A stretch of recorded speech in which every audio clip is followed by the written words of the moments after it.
Before I begin the lecture, I'd like to request all our respected viewers sitting there at home or wherever you may be, one thing. தொலைக்காட்சியை நோக்கிக் கொண்டிருக்கும் மரியாதைக்குரிய அனைத்து மக்களுக்கும் இந்த சொற்பொழிவை தொடங்கும் நேரத்தில் நான் ஒரு விஷயத்தை அறிவிக்க விரும்புகின்றேன். I'd like to request you to please chant Hare Krishna, Krishna Krishna, Hare Hare, Hare Rama, Rama Rama, Hare Hare.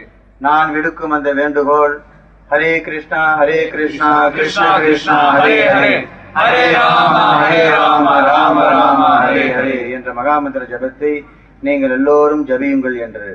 So you please say it. I can't hear you saying it, but we hope you're doing so. We'll just leave a little time, please. நீங்கள்லாம் say that. நீங்கள்லாம் இந்த ஜபத்தை இப்போ நீங்க சொல்லிட்டு இருப்பீங்கன்னு நினைக்கிறேன். என்னால் அதை கேட்க முடியலைங்கிறது வழியே முழுதாக நம்புகிறேன் நீங்கள் எல்லோரும் இந்த ஜபத்தை செய்து கொண்டிருக்கிறீர்கள், வாயார சொல்லிக் கொண்டிருக்கிறீர்கள் என்று. Of course, there's a very great philosophy behind chanting Hare Krishna. Hare Krishna மகாமந்திரம் ஜபம் செய்வதற்கு பின்னால் மாபெரும் தத்துவம் ஒன்று அடங்கியிருக்கிறது என்று சொல்ல விரும்புகிறேன். But whether or not you understand that, you'll get tremendous spiritual benefit from chanting Hare Krishna. Hare கிருஷ்ணத்தை ஜபம் செய்வதன் வாயிலாக மாபெரும் பலனை அடையவிருக்கிறீர்கள். அந்த பலன் என்னவென்று இப்பொழுது உங்களுக்கு தெரியாமல் கூட இருக்கலாம். So please chant this Hare Krishna mantra. அதனால் தயவு செய்து இந்த ஹரே கிருஷ்ண மகாமந்திரத்தை ஜபம் செய்யுங்கள். Regularly, daily. தொடர்ந்து தினந்தோறும் எப்பொழுதெல்லாம் தினந்தோறும் ஜபியுங்கள். And as much as possible. எவ்வளவு உங்களால் இதை ஜபம் செய்ய முடியுமோ செய்யுங்கள். And you will get the blessings of Krishna. கிருஷ்ணரின் கருணைக்கு பாத்திரமாகி அவருடைய அருளாசி பெறுங்கள். So let's speak a little bit about that philosophy. அந்த தத்துவங்கள் குறித்து, அந்த தத்துவார்த்தத்தை குறித்து சில நேரம் நான் இப்பொழுது உங்களிடையே பேசவிருக்கிறேன். As you can see from our dress, we look like we're supposed to be religious people. நாம் உடுத்திருக்கிற துணியை வச்சு நீங்க சொல்லலாம், ஏதோ ஒரு ஆன்மீக இயக்கத்தை சார்ந்தவர்கள் தான் இவர்கள் என்று நீங்கள் முடிவுக்கு வரலாம். So the question may come, well, why be religious? இப்போ ஒரு மதத்தை சார்ந்தவராக ஏன் இருக்க வேண்டும் என்ற ஒரு கேள்வி கூட எழலாம். There could be many answers to that question. இந்த கேள்விக்கு பல பதில்கள் இருக்கலாம். One simple answer is given in the Hitopadesh. கீதோபநிஷத்தில் ஒரு Hitopadesh. That means beneficial instructions. அதாவது நமக்கு பிரயோஜனத்தை கொடுக்கக்கூடிய அறிவுரைகள் வழங்கப்பட்டிருக்கும் இடமான இதோபனிஷத்தில் கூறப்பட்டிருப்பது என்னவென்றால், it's not an Upanishad, it's Upadesh. இதோபதேசத்தில் சொல்லி இருப்பது என்னவென்றால் இதோபதேசத்தில் சொல்ல இருப்பது. So what's that advice? Can any of you say? கூறியிருக்கிற அறிவுரை.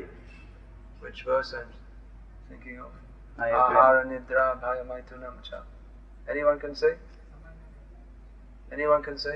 Any of our audience here? கூடியிருப்பவர்கள் யாராவது அதை சொல்வதற்கு வழி இருக்கிறதா?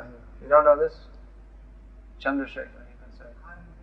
Ahara nidra bhaya maitunam cha samanyam etat pashubhya naranam. This is an analysis actually that what do the human beings and animals have in common? மிருகங்களுக்கும் மனிதர்களுக்கும் உள்ள பொதுவான தன்மைகள் என்பது குறித்த ஒரு ஆராய்ச்சி குறித்த ஒரு தெளிவுரை இது. Well, you could say they all, human beings and animals, they all have faces, they all have heads and legs and so many things. மிருகங்களும் சரி மனிதர்களும் சரி அவர்களுக்கும் தலை இருக்கிறது, கால் இருக்கிறது, இப்படியாக பல அவயங்கள் இருக்கத்தான் செய்கிறது. But apart from that, which activities do they have in common? Which activities do they have in common? ஆனால் எந்த செயல்பாடுகள் எல்லாம் அவர்களுக்கு பொதுவாக இருக்கிறது இரண்டுக்கும்? So here it's stated ahara, eating, nidra. மிருகத்திற்கும் மனிதர்களுக்கும் பொதுவாக இருக்கக்கூடிய இயக்கங்கள் என்னவென்றால் ஆகாரம், உணவு, நித்ரா, இது தூக்கம். Ahara, nidra, bhaya, fearing, which is usually expressed as fighting or defending, that expands into the propensity to fight or defend. பயம், அடுத்தது தற்காப்பு செஞ்சுக்கிறதுக்காக முயற்சி செய்யறோம் இல்லையா எல்லா காலகட்டத்திலையும் அது. And maitun, sex. These things humans and animals all do, they both do. மைத்துனங்கிறது இனப்பெருக்கம் செய்வதற்குண்டான நடவடிக்கைகள். மிருகங்களுக்கும் சரி மனிதர்களுக்கும் பொதுவாக இவை நான்கும் இருக்கின்றன. Samanam etat pashubhya naranam. These same characteristics are found in human beings and in animals. மிருகங்களிலும் சரி மனிதர்களிலும் சரி பொதுவாக காணப்படும் விஷயங்கள் இவை. So then what is the difference between a human being and an animal? அப்ப என்ன வித்தியாசம் மிருகத்துக்கும் மனுஷனுக்கும்? That could be postulated in various ways. பல வகைகளில் அதை வழிமுறைப்படுத்தி நம்ம பேசலாம் அது குறித்து. That human beings have disco music and cinemas. மனிதர்களுக்கு டிஸ்கோ டான்ஸ் சினிமா எல்லாம் இருக்குது. And they have atom bombs. அப்புறம் அணு ஆயுத போர் முறைக்கு உண்டான ஆயுதங்கள்லாம் இருக்கு, அணு ஆயுதங்கள். But actually these are all expansions. The disco dance, that's an expansion of the sexual propensity. இப்போ இந்த டிஸ்கோ டான்ஸ் இருக்குன்னு சொல்லலாம். அப்படின்னா அதெல்லாம் என்னன்னா அந்த இனப்பெருக்கம் செய்வதற்கு உண்டான நடவடிக்கைகளுடைய விரிவாக்கங்கள். And the atom bomb is the expansion of the fighting or fearing propensity. அணு ஆயுதம்னு சொன்னீங்கன்னா அந்த பயம் இருக்கிறதுனால தற்காப்பு செய்துக்கணும் அப்படிங்கிற ஒரு இதுல வர விரிவாக்கம் தான் அந்த அணு ஆயுதம். So the most intrinsic difference is given in the Hitopadesh. மிக ஆழமான ஒரு உட்கருத்து கொண்ட ஒரு விளக்கம் ஹிதோபதேசத்தில் கொடுக்கப்பட்டிருக்கிறது. That dharmo hite shamatiko vishesham. There is one particular important facet of human life that is not possible to be observed in animal life, and that is observance of dharma. தர்மத்தை கடைபிடிப்பது என்பது, அந்த தர்மத்தை கடைபிடிப்பது என்ற நியதிதான் மிருகத்தையும் மனிதனையும் பிரித்து வெவ்வேறாக காட்டுகின்றது. This word dharma is rather inadequately translated into English as religion. தர்மாங்கிற வார்த்தை தான் அது ஒரு சில பற்றாக்குறைகளே அதில் அடங்கி இருந்தாலும் கூட அது ஒரு மதம் என்ற ஒரு நிலையில் மொழிபெயர்ப்பு செய்யப்படுகிறது. ரிலிஜன் என்ற வார்த்தையால் மொழிபெயர்ப்பு செய்யப்படுகிறது ஆங்கிலத்தில். But anyway, despite the inadequate terminology, it can be basically stated that dharmena hina pashubhya naranam. Human being minus religion is not actually a human being in the fullest sense of the term, but is actually an animal. மதம் என்று ஒன்று இல்லை என்றால் அந்த மனித வாழ்க்கை மிருக வாழ்க்கை ஆகிறது என்பது ஒரு பொதுவான கருத்தாக மிக தெளிவாக இந்த கோட்பாட்டின் அடிப்படையில் நாம் சொல்லலாம். It's a simple deduction. மிக எளிமையாகவே நாம் எல்லோரும் புரிந்து கொள்ளக்கூடிய ஒரு விஷயம்தான். That if A plus B equals C, then C minus B equals A. A plus B is equal to C ன்னா A minus C is equal to C minus A is equal to B. So animal plus religion equals human being. Human being minus religion equals animal. மிருகத்துடன் இந்த மதத்தை சேர்த்தால் அது மனித கோட்பாடாகிறது. மனிதனிடமிருந்து இந்த மதத்தை எடுத்து விட்டால் அது மிருக கோட்பாடாகி வருகிறது. So that's a basic requirement of any real human being is to be religious. அதனால அடிப்படையிலேயே ஒருவன் மனிதனாக இருக்க வேண்டும் என்று உண்மையில் விரும்பினால் அவன் அந்த மத கோட்பாடுகளை கடைபிடிப்பவனாக இருக்க வேண்டியது மிக அவசியம். But then the question comes that there are so many religions in the world, how can we know which is actually the best?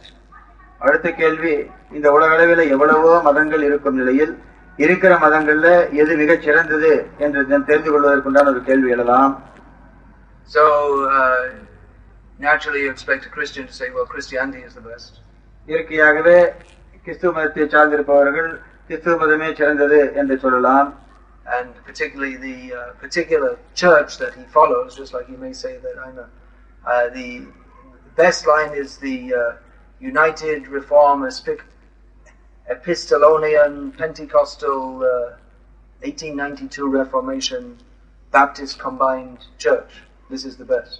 இப்படியாக ஒவ்வொரு கிறிஸ்தவரும் கூட அவரவர்கள் எந்த சர்ச்சை சார்ந்திருக்கிறார்களோ அந்த சர்ச்சு கொண்டுள்ள கோட்பாடு தலை சிறந்தது என்ற ஒரு கருத்தை எடுத்து வைத்துக் கொண்டே இருக்கலாம். And some will say no, Islam is the best. இன்னொன்று சொல்லலாம், இஸ்லாம் தான் இருக்கிறதுலயே சிறந்தது என்று சொல்லலாம். And you may think, well, here's a devotee from the Hare Krishna movement, so he's going to say Hare Krishna is best. அப்ப ஹரே கிருஷ்ணா இயக்கத்திலிருந்து வர்றவங்க இருக்கிறதுலே சிறந்தது ஹரே கிருஷ்ணா என்று சொல்லலாம். But simply sectarianly claiming one's own particular belief to be the best is actually not very intelligent to do so. அவரவர் எதில் நம்பிக்கை வைத்துக் கொண்டிருக்கிறார்களோ அந்தந்த நம்பிக்கையை சார்ந்து இருக்கும் மதமே தலை சிறந்தது என்று அவரவர்கள் சொல்லிக் கொண்டிருப்பது என்பது அவ்வளவு புத்திசாலித்தனமான ஒரு கோட்பாடு அல்ல. It's considered that religion is a matter of faith, and that's true. Religion, அந்த மதம் என்று சொன்னால் ஒரு நம்பிக்கையை சார்ந்தது இருக்கிறது என்று சொல்லப்படுவதெல்லாம் உண்மைதான். But faith should not be simply blind, it should be intelligent. ஆனால் அந்த நம்பிக்கை என்று நான் வைப்பது என்பது ஒரு குருட்டு நம்பிக்கையாக இருந்து விடக்கூடாது, அது அறிவார்த்தமான ஒன்றாக இருக்க வேண்டியது அவசியம். God has given us intelligence and we should use that. கடவுள் நமக்கு அறிவை கொடுத்திருக்கிறார்னா அதை உபயோகப்படுத்த வேண்டியது அவசியம். Otherwise, if it's only a matter of faith which religious path we follow, or whether to follow one or not at all, then we could just put some pieces of paper into a basket with the names of different faiths on and choose one out, and then okay, I'll follow this. இப்படியாக அவரவர்கள் கொண்டிருக்கிற நம்பிக்கையை பொறுத்து அந்தந்த மதங்கள் தான் சிறந்தது என்று அனைவரும் பேசிக்கொண்டே இருக்கும் நிலை இருக்குமானால், அப்ப எல்லா மதத்தையும் ஒரு சீட்ல எழுதி ஒரு கூடக்குள்ள போட்டு குலுக்கி எதையோ ஒன்று எடுத்தா அது எந்த சீட்டை நம்ம எடுக்கிறோமோ அந்த மதத்தை சார்ந்தும் இருக்கலாம் என்ற அளவுக்கு ஆகிவிடுகிறது. So actually the Vedic literatures, they have given a very neutral and non-sectarian definition of the topmost religion. எந்தவித ஒரு குறிப்பிட்ட ஒரு நபர்களையோ கூட்டத்தையோ சார்ந்திருக்காமல் மிக நியாயமான நடுநிலையாக வேத சாஸ்திரங்கள் ஒரு விளக்கத்தை இது குறித்து கொடுத்திருக்கின்றன. So we might say, well, that's a Hindu definition. அப்ப வேத சாஸ்திரம் சொல்லி இருக்குன்னா இது இந்து கொடுக்கிற விளக்க உரதானே அப்படின்னு ஒருத்தர் சொல்லலாம். But I'll give the definition now and you can judge for yourself whether it's sectarian or not. நான் இதுல சொல்லப்பட்டிருக்கிற விளக்கத்தை நான் கொடுக்கறேன் உங்களுக்கு. அதுக்கப்புறம் நீங்களே முடிவு செஞ்சுக்கலாம் அது இந்த ஒரு பகுதியினரை சார்ந்திருப்பதா அனைவருக்கும் பொதுவாக இருப்பதா என்று. Just for the information of those who may not know, in the Vedic literatures there are descriptions of many different phenomena. பல கோட்பாடுகள் குறித்த விளக்கங்கள் எல்லாம் வேத சாஸ்திரங்களில் இருந்து கொண்டே இருக்கிறது. அது பலருக்கு தெரியாத விஷயமாக கூட இருக்கலாம். For instance, there is a description of water. What are the qualities of water? That it dissolves, it cools, it allows the sense of taste to be exhibited and so on.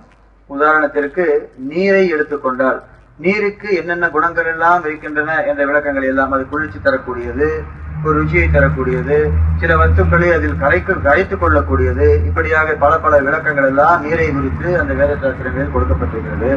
So this description in the Vedic scriptures is there. So will we say that, well, that's a Hindu description of water? No, it's a neutral, non-sectarian, practical description. இந்த நீரை குறித்த ஒரு விளக்கம் வேத சாஸ்திரத்துல இருக்குன்னா இது இந்துல வந்திருக்கிற ஒரு இந்து சார்ந்து இருக்கிறவங்க கொடுக்கிற விளக்கம், அதனால ஏத்துக்க முடியாதுன்னு யாரும் சொல்ல முடியாது. நீருக்குண்டான தன்மைகள் பொதுவான நிலையில் அனைவருக்கும் ஒரு பொதுவான கருத்தாக சொல்லப்பட்டிருப்பதுதான் உண்மை. Similarly, if we are told to understand God, we should understand that God is not a Hindu or a Christian or a Muslim. அதனால கடவுள் என்பதை நாம் புரிந்து கொள்ள வேண்டும் என்றால் கடவுள் ஒரு கிறிஸ்துவர் இல்ல, ஒரு முஸ்லீம் இல்ல, ஒரு இந்து இல்லங்கிறத நாம் முதல்ல புரிஞ்சிக்க வேண்டியது மிக அவசியம். That he is above such designations. இப்படிப்பட்ட ஒரு பட்டத்திற்கோ அல்லது பிரிவினைக்கோ அப்பாற்பட்டவராக இருப்பவர் அவர் என்பதை மிக தெளிவாக புரிந்து கொள்ள வேண்டும். And whether one is a Hindu or Christian or Muslim or whatever, one can apply this definition of the topmost form of religion in his own religious path and find out that it's very practicable. மதத்தில் கொடுக்கப்பட்டிருக்கும் இந்த உயர்நிலை விளக்கத்தை அனைத்து தரப்பினரும் பொதுவான நிலையில் ஏற்றுக்கொள்ளக்கூடிய ஒரு கருத்தாக கடவுள் குறித்த தன்மைகளை ஏற்றுக்கொள்ள வேண்டும் என்பது அவசியமாகிறது. So this definition is from Srimad Bhagavatam of what is the topmost religion. இருப்பதிலேயே இந்த உயர் தன்மை கொண்ட மதமானது உச்ச மதமானது எது என்பதற்குண்டான விளக்கம் ஸ்ரீமத் பாகவதத்தில் இருக்கின்றது. Savai pungsang paro dharmo yato bhaktir adhokshaje ahaituki apratihata yayatma suprasidati. You'd like to get the translation? I'll say it in English for those who don't know Tamil. This means that the topmost religious path for every living being, every human being, ஒவ்வொரு மனிதனுக்கும் உள்ள மிக உயர்ந்த மதச்சார்பான கோட்பாடு என்னவென்றால் is devotional service to the transcendent personality of God. உன்னத தன்மை கொண்ட முழுமுதல் கடவுள் குறித்த பக்தி சேவையே ஆகும் என்பதே அது. Who is described as adhokshaja. Adhokshaja என்று விளக்கப்பட்டிருக்கிறது. This means that God is not understandable or visible by our material eyes or senses.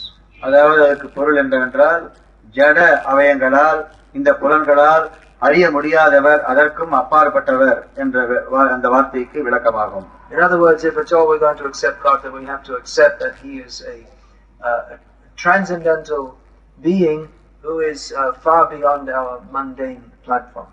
உலகாயுத தளத்திற்கு முற்றிலும் அப்பாற்பட்டவராக மிக உயர்நிலை தன்மைகள் கொண்டவராக இருப்பவர் அந்த கடவுள் என்பதற்குண்டான அபிப்பிராயத்தை நாம் புரிந்து கொள்ள வேண்டியது அவசியம். So this in itself is a basic definition of religion, that one should accept that God is a supramundane personality, or for those who don't understand His personality, at least entity. நபர், அவர் உச்ச நபர், இந்த ஜட அவயங்களுக்கு ஜட விஷயார்த்தங்களுக்கு முற்றிலும் அப்பாற்பட்டவர் என்பதை எந்த மதத்தினரும் புரிந்து கொள்ள வேண்டியது மிக அவசியம். அந்த நபர் என்பதை ஏற்றுக்கொள்ள முடியாதவர்கள் கூட அது அவர் ஒரு வஸ்துனோ இல்ல ஒரு சக்தினோ ஏதோ ஒண்ணு நீங்க சொல்லலாம். However, what distinguishes what we could call ordinary religion from the topmost path of religion is given in two terms in this verse. இந்த பதத்திலேயே நீங்க பாத்தீங்கன்னா கூட ஒரு சராசரி மதம்ங்கிறதுக்கும் உச்ச தன்மை கொண்ட அனைத்து தன்மைகளும் கொண்ட உச்ச மதம் என்பதும் விளக்கங்கள் இந்த ரெண்டு வார்த்தைகளால் இங்கு விளக்கப்பட்டிருக்கிறது இந்த பதத்திலேயே. These two terms are ahaituki, which means unmotivated, and pratihata, which means uninterrupted. அதில் ஒரு வார்த்தை அகைத்துக்கி என்று கொடுக்கப்பட்டிருப்பது, அதாவது தங்குதடை இல்லாமல் தொடர்ந்து கலப்பற்ற ஒரு அன்பு செலுத்துவது என்பது. So service to God, that should be unmotivated. That is the topmost platform. அதனால பகவான் சேவை என்பது எந்த விதமான எதிர்பார்ப்பு அற்றதாக இருக்க வேண்டியது அவசியம். Unmotivated means that one serves God simply for the sake of serving Him, without demanding anything in return. அதாவது கடவுளுக்காக நான் சேவை செய்கிறேன் என்றால் சேவை செய்ய வேண்டும் என்ற ஒரே நோக்கில் சேவை செய்வதை ஒழிய ஒரு விஷயம் எதையாவது எதிர்பார்த்து அவருக்கு சேவை செய்யாமல் இருப்பது என்பது மிக அவசியம். Generally, people approach God considering what God can do for them. பொதுவா கடவுளை நாடுறோம்னால அவர் நமக்கு என்ன செய்ய போறார் அந்த கடவுள் அங்கிற எதிர்பார்ப்பை வச்சுக்கிட்டு தான் கடவுளை போய் நாம் நாடுவது ஒரு பொது கருத்தாக இருந்து கொண்டிருக்கிறது. Please give me a better job, please give me a better house, please give me a better wife, and so on. நல்ல வேலை, prayers are given. நல்ல வேலை ஒண்ணு கொடுங்க, இல்ல ஒரு நல்ல ஒரு மனைவியை கொடுங்கள், அல்லது ஒரு நல்ல வீட்டை அமைத்துக் கொடுங்கள், இப்படி எல்லாம் ஒரு வேண்டுகோளை பிரார்த்தனையாக வைத்துக் கொண்டிருக்கிறோம் நாம் கடவுளிடம். Help to cure my backache, and so many different prayers. இல்ல முதுகுவலியை கொஞ்சம் நல்லா பண்ணா பரவாயில்லையே அப்படின்னு போய் நிக்கிறோம் பிரார்த்தனை. And help me to win the legal case. இது என்ன கோர்ட்ல கொஞ்சம் கேஸ்லாம் நடந்துட்டு இருக்குது, அதெல்லாம் கொஞ்சம் பார்த்து எனக்கு சாதகமா முடிச்சு கொடுன்னு ஒரு பிரார்த்தனையை வைக்கிறோம். The two litigants are both standing there in the temple praying to God. Please, they're both praying that I should win. ஒரு கோர்ட்ல கேஸ் நடக்குதுன்னா வாதி பிரதிவாதி ரெண்டு பேருமே அதே கோயில நின்று வேண்டிட்டு இருக்கிறாங்க, இந்த கேஸ் எப்படியா எனக்கு சாதகமா முடிச்சு கொடுன்னு. So these are called materialistic prayers, or a materialistic approach to religion. இதெல்லாம் தான் அதாவது ஜடத்தன்மைகள் கொண்ட ஜடத்தளத்தில் இருந்து அந்த மதத்தை நாடி சில வேண்டுகோளை பிரார்த்தனையை வைப்பது என்பது. And most people think that this is religion, that religion constitutes this only. மதம்ங்கிறது இதெல்லாம் தான் உள்ளடங்கினது என்று நிறைய பேர் நினைத்துக் கொண்டிருக்கிறார்கள், இது மட்டும்தான். But the transcendental approach to religion is also understanding that our relationship with God is spiritual. That means it's nothing to do with the sense gratification of this material world. ஜட உலகத்தில் உள்ள புலன் நிகழ்ச்சிக்கு அப்பாற்பட்ட உன்னத தளம் நான் கடவுளுக்கு செலுத்தும் இந்த அன்புமயமான இந்த சேவை என்பது ஒரு நோக்கம் இருப்பதுதான் மிக அத்தியாவசியம். That our sojourn in this material world, or in this particularly in this present body, is extremely temporary anyway. எப்படி பார்த்தாலும் இந்த உடலுக்குள் நாம் வாழ்ந்து கொண்டிருப்பது இப்பொழுது என்பது ஒரு தற்காலிகமான நிலைதான் என்பதும் மிக தெளிவாக உண்மை. And that our real life and our eternal life is in the spiritual world with God. நம்முடைய உண்மையான வாழ்வு, நம்முடைய நிரந்தர தன்மை கொண்ட அந்த வாழ்வானது கடவுளுடன் பகவானுடன் உள்ள அந்த ஆன்மீக உலகில் நாம் வாழும் வாழ்க்கைதான் என்பதை புரிந்து கொள்ள வேண்டும். So to ask God for some favor for this temporary life is actually not the real purpose of religion. அதனால தற்காலிகமாக நாம் வாழ்ந்து கொண்டிருக்கும் இந்த வாழ்வை எப்படியாவது ஒரு நல்ல நிலையில் வாழ வைக்க வேண்டும் என்ற ஒரு நோக்கில், வாழ்ந்துவிட வேண்டும் இந்த உலகில் என்ற நோக்கில், தற்காலிகமான அந்த வாழ்வு குறித்து எந்த ஒரு வேண்டுகோளை கடவுளிடம் நீங்கள் எடுத்து வைத்தாலும் அது சரியானது என்று சொல்வதற்கில்லை. Now on the path of materialistic religion, one may not only pray for boons for this life, but may pray to God that, well, after I leave this world, then I'll go to the kingdom of God and I'll enjoy myself like anything there. இன்னொரு விஷயம் என்னன்னா, ஜடத்தரத்தில் இருந்து கொண்டு செய்யும் அந்த பிரார்த்தனை குறித்த அந்த மதம் சார்ந்த விஷயங்கள் எல்லாம் இந்த ஜென்மத்தில்ங்கிறது மட்டும் இருக்காது. அடுத்த பிறவியில போனா கூட அங்க மேலுலகங்களுக்கு சென்றோ இல்ல கடவுளிடமே சென்றோ நாம் நல்லா அனுபவிக்கலாம் அப்படிங்கிற ஒரு எண்ணம் சார்ந்த ஒரு நோக்கில் கூட நாம் கடவுளை நாடும் தன்மை பலருக்கு இருக்கலாம். When people visualize that, well, in heaven I'll enjoy all the wonderful things, there'll be no backache also. சொர்க்கத்துல எல்லா விதத்துல நல்ல சுகத்தை எல்லாம் அனுபவிக்கலாம் அப்படிங்கிற ஒரு எண்ணம் பலருக்கு நல்லாவே இருக்கு. முதுகொலி எல்லாம் அங்க இல்லைங்கிறது தெரியும். And I'll get more pleasure from seeing my opponent in the legal battle. He's gone to hell also. நான் சொர்க்கத்துக்கு போயிட்டேன்னு சொன்னா இந்த கோர்ட் கேஸ்ல என்ன ஏத்து நின்றுட்டு இருந்தவன் அவன் நரகத்துக்கு போயிடுறாங்கிறது அதுல ஒரு சந்தோஷம் வேற எனக்கு.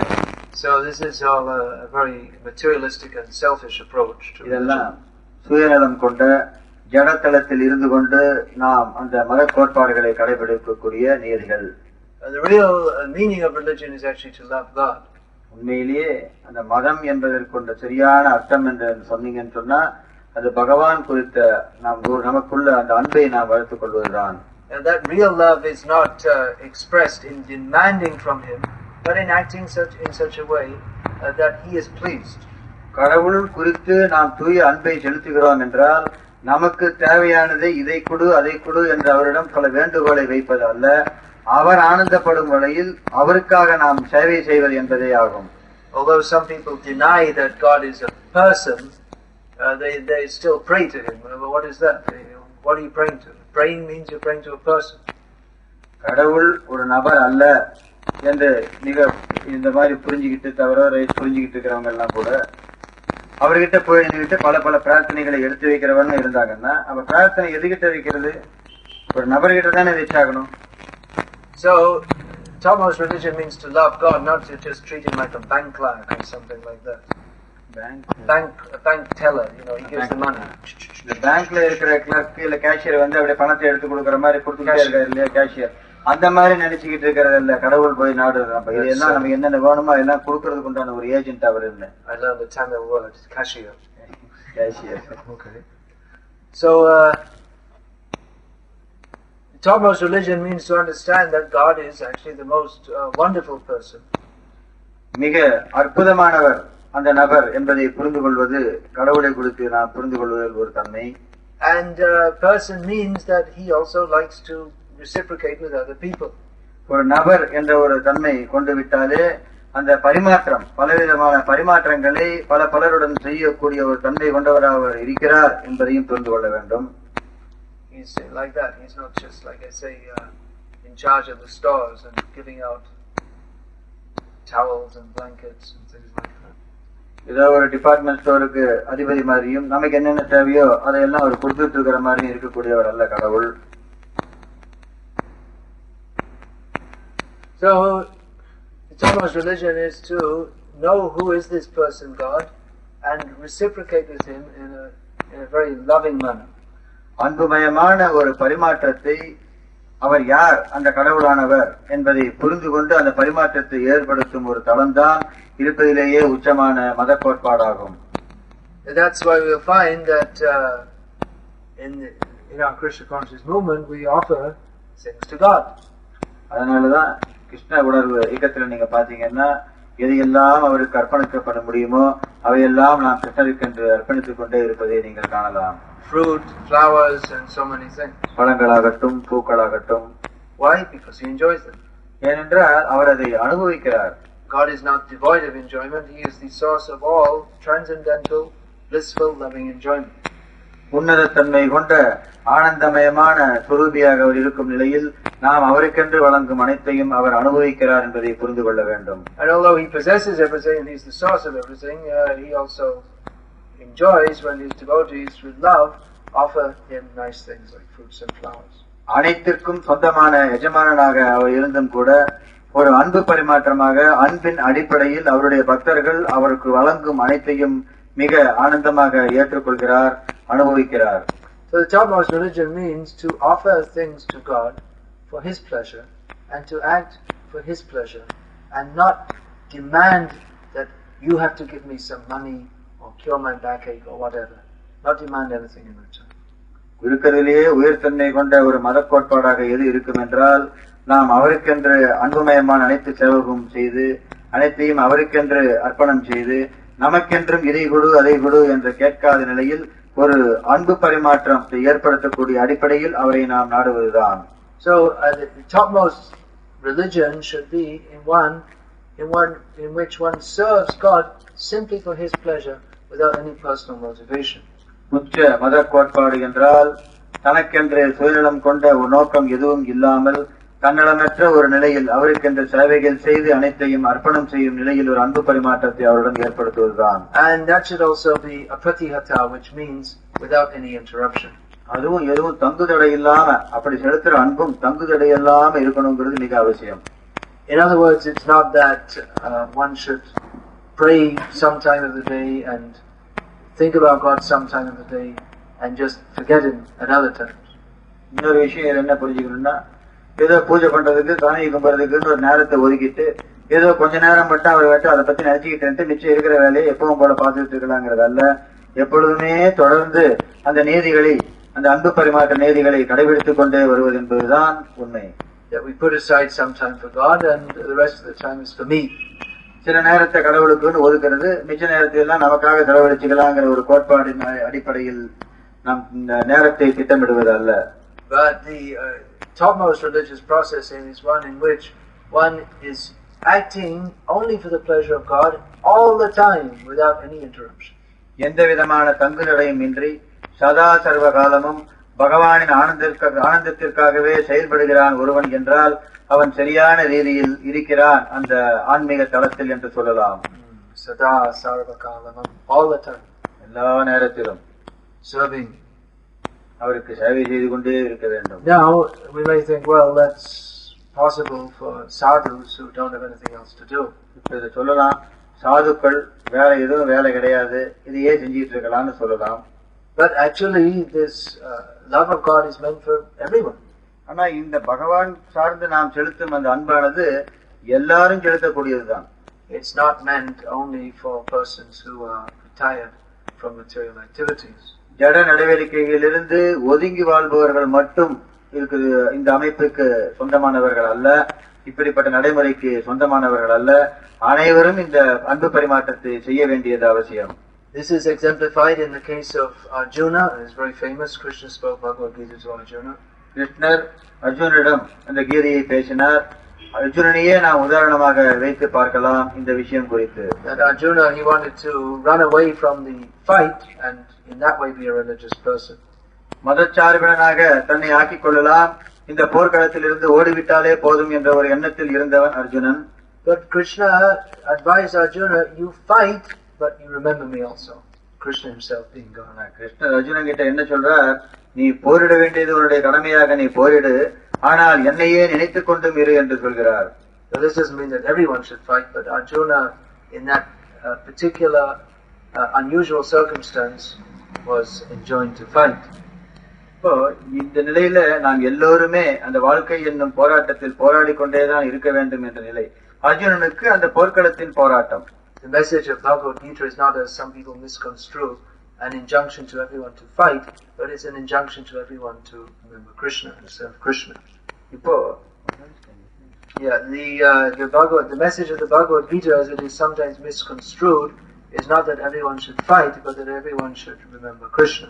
இதுல முக்கிய அம்சமா நம்ம புரிஞ்சுக்க வேண்டியது, போராடி கொண்டே இருக்க வேண்டும் வாழ்க்கையில் என்பது மட்டும் அல்ல, அது ஒரு நியதி, ஒரு தப்பபிப்பிராயமான நியதியாக கூட இருக்கலாம். ஆனால் ஒன்றை தெளிவாக்க விரும்புகிறேன், எப்பொழுதுமே கிருஷ்ணனை நினைத்துக் கொண்டே இருக்க வேண்டும் என்பதை மிக தெளிவாக நாம் புரிந்து கொள்ள வேண்டும், எந்நிலையில் இருந்தாலும். So this is the definition of the topmost religion, that which is unmotivated and uninterrupted. எந்த விதமான எதிர்பார்ப்பும் இன்றி தங்குதடையும் இன்றி நாம் செலுத்தும் அந்த அன்பு பரிமாற்றமாக கடவுளுடன் எதை அமைக்கிறோமோ அதுவே மதத்தின் உச்ச தளம் என்று நாம் இங்கு சொல்லலாம். And yayatma suprasidati, that can fully satisfy the self. அது அந்த ஆத்மாவை மிக மிக ஒரு திருப்திக்கு உள்ளாக்குகிறது இந்த நிலை. One cannot be satisfied by any other process than surrendering to the Supreme Lord. முழுமுதற் கடவுளான பகவானிடம் சரணடைதலை தெரிவித்து வேற எந்த வழிமுறையிலும் ஒரு முழு திருப்தியை எவனாலும் அடைந்துவிட முடியாது. So we can apply this test of religion to any religious path. இப்ப நாம் சொல்லிட்டு இருந்த கோட்பாடுகள் மத கோட்பாடுகள் எல்லாம் எந்த மதத்தை சார்ந்தவராக இருந்தாலும் நீங்கள் அந்த நியதியை பிரயோகப்படுத்தி பார்க்கலாம். I've spoken about this topmost religion within the context of understanding God as Krishna. கடவுள் என்பவர் கிருஷ்ணர் என்ற அந்த தளத்திலிருந்து நான் பல விஷயங்களை பேசிய வண்ணம் இருக்கிறேன் உலகளவில். But if we apply this to Christianity or Islam or Hinduism or whatever, we will find that this definition is the topmost definition of religion within any religious process. நான் இந்த தளத்திலிருந்து பேசுவது போல் தோன்றினாலும் எந்த மதமாக இருந்தாலும் சரி, அது இஸ்லாம் மதமாக இருந்தாலும் கிறிஸ்துவ மதமாக இருந்தாலும் எந்த மதத்தை சார்ந்தவராக இருந்தாலும் நாம் கூறியிருக்கும் இப்பொழுது அந்த கோட்பாடுகள் அனைத்தும் அனைவருக்கும் சார்ந்ததுதான் என்பது மிக தெளிவாக புரியும். That one should act wholly and solely for the pleasure of the Supreme Lord. பகவானின் ஆனந்தத்திற்காக மட்டுமே அன்றே வேறொன்றும் எதிலும் என்று இந்த சிந்தனையிலும் வைத்துக் கொள்ளாமல் சதா சர்வகாலம் அவருடைய ஆனந்தத்திற்காகவே நாம் செயல்புரிகிறோம் என்ற நீதிக்கு ஒவ்வொருவரும் வந்து சேர வேண்டியது மிக அவசியம். And you already said Sada Sarvakalam, without all the time without any interruption. And of course, although you said the word Bhagavan, that different linguistic terms can be used to denote the same personality, or those who don't recognize the personality, at least they can say entity. இப்படியாக பகவான் என்ற அந்த வார்த்தையை நாம் இங்கு உபயோகப்படுத்திய நிலையில் பகவான் என்பது ஒரு நபர் என்ற தன்மை கொள்ளாத ஒரு நிலையில் இருப்பவர்கள் கூட இதெல்லாம் பொதுவாக ஏற்றுக்கொள்ளக்கூடிய ஒரு கருத்தாகத்தான் இருக்கும். Although as I briefly stated, if we're actually going to understand God, then we have to understand He is a person. நான் முதல்லயே சொன்ன மாதிரி மிக தெளிவாகவே நான் அறிவுறுத்தினேன், கடவுள் யார் என்பதை நாம் தெரிந்து கொள்ள வேண்டும் என்றால் கடவுள் ஒரு நபரும் கூட என்பதை தெரிந்து கொள்ள வேண்டியதும் மிக அவசியம். So this is a neutral, non-denominational definition of the topmost path of religion. உச்ச தன்மை கொண்ட அந்த மத தளம் என்பதற்கான விளக்கம் நடுநிலையாக இப்பொழுது நான் சொல்லிய கோட்பாடுகளில் அடங்கி இருக்கிறது என்பது தெளிவு.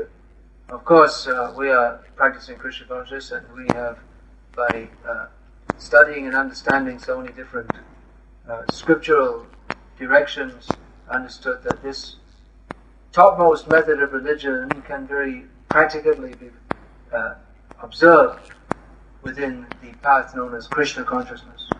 கிருஷ்ண உணர்வு அடிப்படையில் நாம் இந்த பயிற்சிகளை எல்லாம் மேற்கொள்ளும் நிலையில் பல சாஸ்திரங்களை நாம் அலசி ஆராய்ந்ததின் வாயிலாக கிருஷ்ண உணர்வை பயிற்சிகளை கடைபிடிப்பதன் மூலமாக அந்த உச்ச பலத்தன்மைகளில் நம்மை நாம் தரப்படுத்திக் கொள்ளலாம் என்பதை தெளிவாக புரிந்து வைத்திருக்கிறோம். Why that should be, well, that will be the discussion of another lecture, because time's up now.